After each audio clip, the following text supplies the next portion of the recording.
1448 হিজরি সনের প্রথম মাস মুহররম মাস। বাংলায় যেমন 12টি মাস আছে, ইংরেজিতে 12 মাস আছে, আরবিতেও ঠিক তেমনি 12টি মাস আছে। আর এই বছরের গণনা, মাসের গণনা, দিনের গণনা আল্লাহ তাআলা আসমান জমিন যেদিন সৃষ্টি করেছেন সেদিন থেকেই তা নির্ধারণ করে দিয়েছেন। বলেন সুবহানাল্লাহ। তো আরবি হিজরি সনের প্রথম মাসের নাম হলো মুহররম মাস। আরবিতে যে 12 মাস আছে, 12 মাসের নাম মুখস্থ রাখা ফরজে কিফায়া। কারণ আমরা যত ইবাদত বন্দেগী করে থাকি সমস্ত ইবাদত বন্দেগী আরবি মাহিনা, আরবি মাস অনুযায়ী করি। রোজা রাখি রমজান মাসে, হজ করি জিলহজ মাসে, রজব মাসে শবে মেরাজ, শাবান মাসে আপনার শবে বরাত। আমাদের মুসলিম হিসাবে আমরা আমাদের প্রতিটি ইবাদত বন্দেগী করে থাকি আরবি মাস অনুযায়ী। এই জন্য আরবি মাহিনা, আরবি মাসের গণনা আমাদের মুখস্থ রাখা আবশ্যক। আল্লাহ তাআলা সূরাত তাওবার 36 নম্বর আয়াতে ইরশাদ করেন, ইন্না ইদ্দাতাশ শুহুরি ইনদাল্লাহি 12 শাহরান ফি কিতাবিল্লাহ ইয়াওমা খালাকাস সামাওয়াতি ওয়াল আরদ মিনহা আরবাআতুন হুরুম যালিকা দীনুল কাইয়্যিম। নিশ্চয় মাসের গণনা হিসাবে মাস 12টি। তা আল্লাহ তাআলা আসমান জমিন যেদিন সৃষ্টি করেছেন সেদিন থেকেই কিতাবে লিপিবদ্ধ করে দিয়েছেন। যালিকা দীনুল কাইয়্যিম, এটাই চূড়ান্ত একটি ধর্ম, এটাই প্রতিষ্ঠিত একটি ধর্ম। এই 12 মাসের মধ্যে 4টি মাস সম্মানিত মাস। মিনহা আরবাআতুন হুরুম, 12 মাসের মধ্যে 4 মাস আল্লাহ বলেন সম্মানিত। 4 মাস কি? জিলকদ, জিলহজ আর মুহররম আর রজব। জিলকদ, জিলহজ, মুহররম, রজব, এই 4 মাস সম্মানিত। এই 4 মাসের মধ্যে আবার বেশি সম্মানিত মাস হলো মুহররম মাস, যে মাস চলছে, চলমান মাস, আরবি মাস মুহররম। এই মুহররম মাসের তাৎপর্য কি? মুহররম মাসের তাৎপর্য, গুরুত্ব আমাদের জানা উচিত। এবং এই মুহররম মাসে আমাদের জন্য কি কি কাজ করণীয়। প্রিয় ভাইরা, বিশ্বনবী সাল্লাল্লাহু আলাইহি ওয়াসাল্লাম তিনি যেদিন মক্কা থেকে মদিনায় হিজরত করলেন, মদিনায় যাওয়ার পর নবীজি একদিন দেখলেন যে ইহুদিরা রোজা রেখেছে। রাসূল সাল্লাল্লাহু আলাইহি ওয়াসাল্লাম বললেন, মা হাদিহি ইয়াউমুন, এটি কোন দিন যে দিনের কারণে তোমরা রোজা রেখেছো? ইহুদিরা বলল, হাযা ইয়াউমুন আযীমুন, এটি একটি সম্মানিত দিন, মহৎ দিন। ইহুদিরা বলল, আনজাল্লাহু মূসা মিন ফিরআউন ওয়া গররাকা ফিরআউনা ওয়া কওমাহু, আমরা এই দিনে এই জন্যই রোজা রেখেছি কারণ এই 10ই মুহররম আশুরার দিনে আল্লাহ তাআলা আমাদের নবী মুসা আলাইহিস সালাতু ওয়াস সালামকে ফিরআউনের কবল থেকে লোহিত সাগর পাড়ি দিয়েছিলেন। আল্লাহ তাআলা মুসা আলাইহিস সালাতু ওয়াস সালাম ও বনি ইসরাইলকে এই দিনে মুক্তি দিয়েছিলেন ফিরাউনের কবল থেকে। অপরদিকে ওয়াগররাকা ফিরআউনা ওয়া কওমাহু, ফিরাউন আর তার দলবল সহ লোহিত সাগরে 10ই মুহররমে আল্লাহ তাআলা ধ্বংস করে দিয়েছিলেন। সুবহানাল্লাহ। তাই ইহুদিরা বলল, যেহেতু আল্লাহ তাআলা এদিন মুসা আলাইহিস সালাতু ওয়াস সালাম আমাদের নবীকে ফিরাউনের কবল থেকে মুক্তি দিয়েছিলেন, তাই তার শুকরিয়া তান আদায় স্বরূপ আমরা 10ই মুহররম আশুরার দিনে রোজা রেখে থাকি। সুবহানাল্লাহ। সাল্লাল্লাহু আলাইহি ওয়াসাল্লাম তখন বললেন, আনা আহাক্কু বিমুসা মিনকুম, আমি তোমাদের তুলনায় মুসা আলাইহিস সালাতু ওয়াস সালামকে বেশি ভালোবাসি, তার বেশি হিতাকাঙ্ক্ষী। কারণ মুসা আলাইহিস সালাতু ওয়াস সালাম তিনিও নবী, আমিও নবী, আর দুই নবীর মাঝে ভ্রাতৃত্বের বন্ধন বিধায় তোমরা রোজা রেখেছো, তাই আমিও রোজা রাখলাম। ও আমারও আসহাবাহু, সাহাবায়ে কেরামকে নির্দেশ দিলেন তোমরাও রোজা রাখো।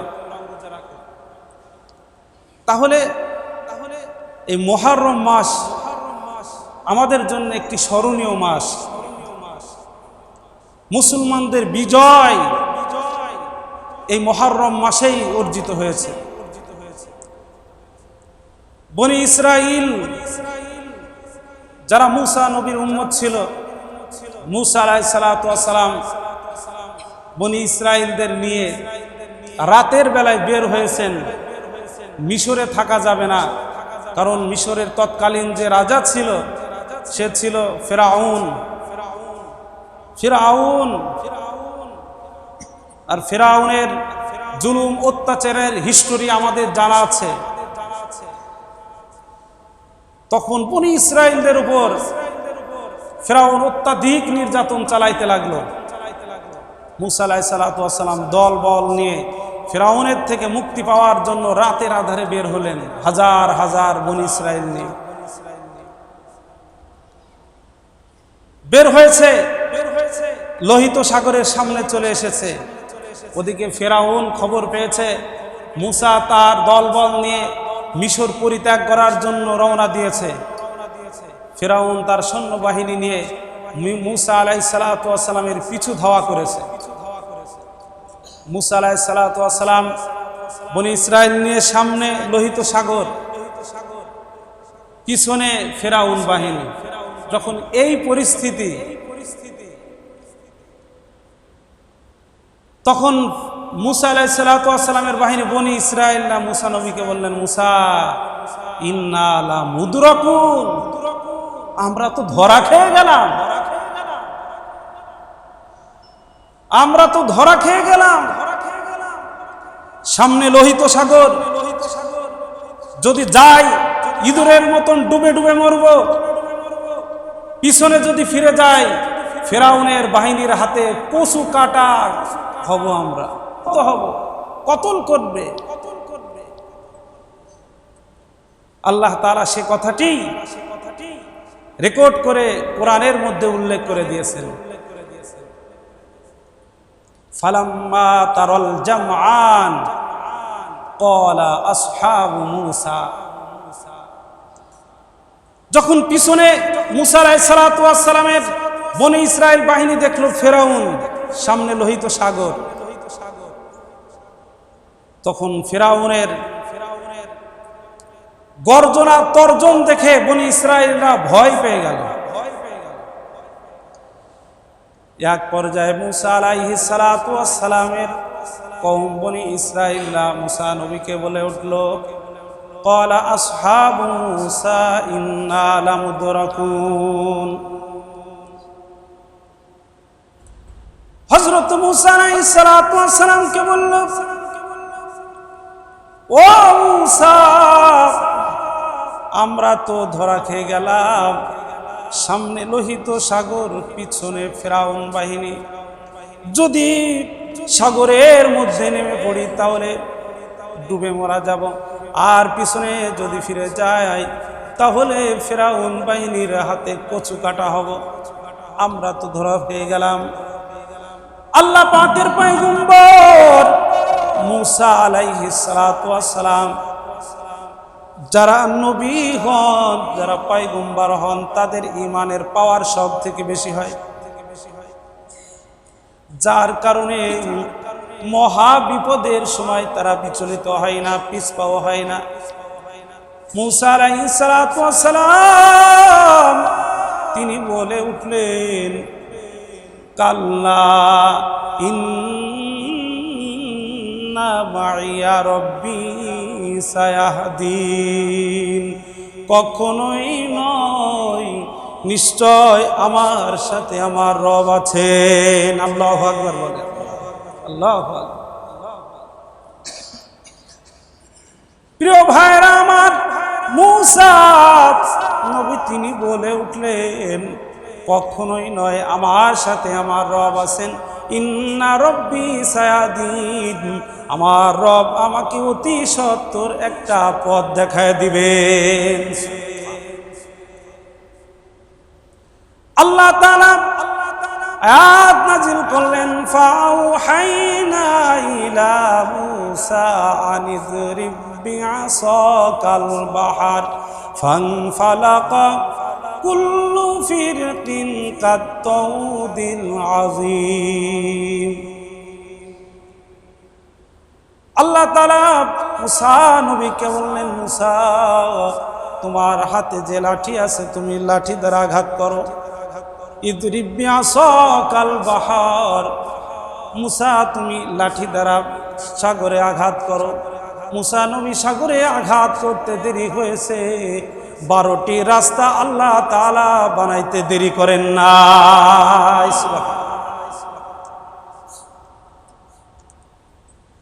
আল্লাহ তাআলা সূরাতুল বাকারার মধ্যে এই কথাটি বলেন, ওয়াইয ফারাকনা বিকুমুল বাহরা ফাআনজাইনাকুম ওয়া আগরাকনা আলা ফিরআউন ওয়া আনতুম তানজুরুন। আল্লাহ তাআলা বলেন, আমি মূসার জন্য রাস্তা বানিয়ে দিলাম, আর ফিরআউন বাহিনীকে ইঁদুরের মতো চুবায়ে চুবায়ে শেষ করে দিলাম।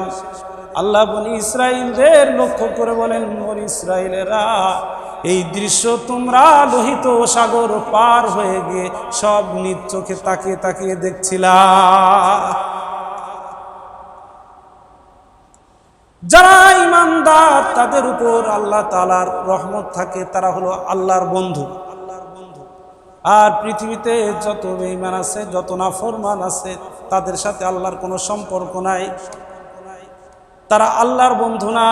বিধায় কিয়ামত পর্যন্ত যত মুমিন মুসলমান বিপদে পড়বে, আপদে পড়বে, যত দুঃখ কষ্ট যন্ত্রণায় পড়বে, এই মুহূর্তে মুমিন যদি আল্লাহর শরণাপন্ন হয়, আল্লাহর দিকে মুতাওয়াজ্জু হয়ে বলে, ওগো আল্লাহ, দুনিয়ার সব মানুষ আমাকে ছেড়ে চলে গেছে, কেউ আমার সাথে নাই, কেউ আমার পিছে নাই, ওগো আল্লাহ তুমি আছো, তুমি আমাকে রক্ষা করো। রব্বে কারীম যেমন মূসা আলাইহিস সালাতু ওয়াস সালাম সহ বনি ইসরাইলকে কঠিন বিপদ থেকে মুক্তি দিয়েছেন, আজও পর্যন্ত যদি কোনো মুমিন মুসলমান আল্লাহর শরণাপন্ন হয়ে কাঁদতে পারে, 2 ফোঁটা চোখের পানি ছেড়ে দিতে পারে, রব্বে কারীমও তার জন্য মদদগার হয়ে যাবে। সুবহানাল্লাহ। একে মিসলে খলিলা তাশনাশিনি, একে মিসলে খলিলা তাশনাশিনি, একে আল্লাহ মস্তি খুদ গজিনি, একে আল্লাহ মস্তি খুদ গজিনি, কাদের কুদরত দারি হর চেখাহি আকুনি, কাদের কুদরত দারি হর চেখাহি আকুনি, মুর্দারা তু জিন্দা কুনি, জিন্দারা মুর্দা কুনি, মুর্দারা জিন্দা কুনি, তু জিন্দারা মুর্দা কুনি, কাদের কুদরত দারি বার কামাল, কাদের কুদরত দারি বার কামাল, আনতা রব্বি আনতা হাসবি জুল জালাল, আনতা রব্বি আনতা হাসবি জুল জালাল। সব কিছু রব পারে। তিনি কে রাজাকে যেমন প্রজার কাতারে নিয়ে যেতে পারেন, প্রজাকে তিনি রাজার কাতারে নিয়ে যেতে পারেন, তিনি ফকিরকে ধনী বানাইতে পারেন, ধনীকে মুহূর্তের মধ্যে ফকির বানাইতে পারেন। মুসা আলাইহিস সালাতু ওয়াস সালামকে তিনি মিশরের প্রধান বানিয়ে দিতে পারেন। ইউসুফ আলাইহিস সালাতু ওয়াস সালামকে যিনি কূপ থেকে উঠায়া মিশরের রাষ্ট্রপ্রধান বানাই দিতে পারেন, সেই মিশর থেকে রব্বে কারিম ফেরাউনের মতন চূড়ান্ত দুশমনকে রাজপ্রাসাদ থেকে নামায়ে লোহিত সাগরে চুবায় চুবায় মারতে পারেন। আল্লাহু আকবার বলেন। এটা রব, এটা তার পাওয়ার, তার কর্তৃত্ব, তার বড়ত্ব, এটা তার শানেই মানায়। যারা মুমিন তাদের সাথে রব আছে। আল্লাহ তাআলা সূরাতুল বাকারার মধ্যেও এই কথা বলেন, আল্লাহু ওয়ালিয়ুল্লাযীনা আমানু, আল্লাহু ওয়ালিয়ুল্লাযীনা আমানু ইখরিজুহুম মিনায-যুলুমাতি ইলান-নূর ওয়াল্লাযীনা কাফারু আউলিয়াউহুমুত-তাগুত ইখরিজুনাহুম মিনান-নূরি ইলায-যুলুমাত। আল্লাহ বলেন, আমার বন্ধু তারা যারা মুমিন, আমি তাদেরকে অন্ধকার পথ থেকে আলোর পথে প্রদর্শন করি। আর যারা কাফের তারা হলো আমার দুশমন, তারা হলো শয়তানের বন্ধু। আর যারা শয়তানের বন্ধু তাদেরকে আমি আল্লাহ তাআলা আলোর পথ থেকে অন্ধকারের পথে পরিচালিত করি। মুসা আলাইহিস সালাতু ওয়াস সালাম সহ বনি ইসরাঈলরা ঈমান এনেছে, তারা আল্লাহর বন্ধু। আল্লাহ তাআলা কঠিন বিপদ থেকে উদ্ধার করেছিলেন। সেটাও ছিল 10ই মুহররম আশুরার দিনে, যেটি মুসলমানদের বিজয়ের দিন। প্রিয় ভাইরা, তাই রাসূল সাল্লাল্লাহু আলাইহি ওয়াসাল্লাম 10ই মুহররমের রোজা রেখেছেন। মুহররমের রোজাটা, 10ই মুহররমের রোজা আমাদের জন্য ফরজ ছিল, যখন রমজানের রোজা আমাদের উপরে ছিল না। এই জন্য মুসলিম শরীফের বর্ণনা, হযরত আবু হুরায়রা রাদিয়াল্লাহু তাআলা আনহু তিনি বলেন, আফজালুস সিয়ামি বাদা রমাজান শাহরুল্লাহিল মুহররম, রমজান মাসের পরে সর্বশ্রেষ্ঠ রোজার মাস হলো মুহররম মাসের রোজা। সুবহানাল্লাহ। তিরমিজি শরীফের বর্ণনা, আবু কাতাদা রাদিয়াল্লাহু তাআলা আনহু হাদিস বর্ণনা করছেন। তিনি বলেন, সিয়ামু আশুরা ইন্নী আহতাসিবু আলাল্লাহি আন ইউকাফিরাস সানাতাল্লাতী ক্বাবলা। বিশ্বনবী ইরশাদ করেছেন, নবীজি বলেন, আমি 10ই মুহররমের আশুরার রোজার ব্যাপারে আশাবাদী, আল্লাহ তাআলা তার পূর্ববর্তী জীবনের 1 বছরের গুনাহ মাফ করে দিবেন। সুবহানাল্লাহ। আশুরার দিন কবে? আশুরার দিন হলো 26শে জুন, রোজ শুক্রবার, মানে সামনে শুক্রবার, রোজ শুক্রবার 26শে জুন রোজ শুক্রবারে আশুরার রোজা। এই জন্য আমরা এই রোজা রাখবো। এখন নফল, কিন্তু এক সময় আশুরার রোজা আমাদের উপর ফরজ ছিল। তবে কয়টা রাখবো? বিশ্বনবী সাল্লাল্লাহু আলাইহি ওয়াসাল্লাম বললেন, খালিফুল ইয়াহুদ, তোমরা ইহুদিদের বিরোধিতা করো। সুমু ক্বাবলাহু ইয়াওমান ওয়া বাদাহু ইয়াওমান, তোমরা আশুরার রোজা রাখবে 2টা, এক 9 মুহররম 10 মুহররম, অথবা 10 মুহররম 11 মুহররম। সামনে বৃহস্পতিবার 25শে জুন বৃহস্পতিবার, 26শে জুন শুক্রবার, অথবা 26শে জুন শুক্রবার, 27শে জুন শনিবার, 2টা রোজা রাখতে হবে। রাসূলুল্লাহ সাল্লাল্লাহু আলাইহি ওয়াসাল্লাম বলছেন, যেহেতু ইহুদিরা একটা রাখে, মুসলমান আমরা, তাদের বিরোধিতা করতে হবে, রোজা রাখতে হবে 2টা। ইহুদিদেরকে আমরা বন্ধু বানিয়ে ফেলেছি। ব্রাজিল মুসলমানরা, আর্জেন্টিনা মুসলমানরা, জার্মানি মুসলমানরা, কিন্তু তাদেরকে আমরা বানিয়ে ফেলেছি বন্ধু। যার কারণে তাদের পোশাকটাকে আমরা মহব্বত করেই গায়ে পরিধান করেছি, তাদের পোশাকটা পরিধান করে গায়ে পরিধান করেছি, সেই পোশাক পরে নামাজও পড়ি। এতটাই মহব্বত এই বিধর্মীদের প্রতি। তাদের বিরোধিতা করব কি? তাদের প্রতি আমরা এতটাই মহব্বত আর এতটাই ফ্যান। হুজুর, আমি আর্জেন্টিনার ফ্যান। তুমি কি কাপড়ে দেওয়া ওই ফ্যান, ভাতের ফ্যান না কি ফ্যান? আল্লাহ জানে। আমি ব্রাজিলের ফ্যান। মাগুরার এক মুরব্বী, হায় হায় হায় কি কপাল রে, মুরব্বী বলছে আমি জার্মানিকে ভালোবেসে 7.5 কিলোমিটারের বড় পতাকা বানাইছি। সুবহানাল্লাহ নাকি? কি ফ্যান দেখেন, কি মহব্বত। আল্লাহ রসুল বলছেন ইহুদিদের বিরোধিতা করো, অমুসলিমদের বিরোধিতা করো। বুখারীর বর্ণনা, মান তাশাব্বাহা বিকওমিন ফাহুয়া মিনহুম, যে যাদের সাদৃশ্য অবলম্বন করবে তার সাথে তার হাসর হবে। আর এক যুবক দেখলাম, সে বলছে আমার দল যদি এবার ফাইনাল খেলে, ফাইনাল কাপ নেওয়ার দরকার নেই, যদি ফাইনালে যায় 2-4টি গরু মেরে পুরো গ্রাম ধরে খাওয়াই দেবে। সুবহানাল্লাহ,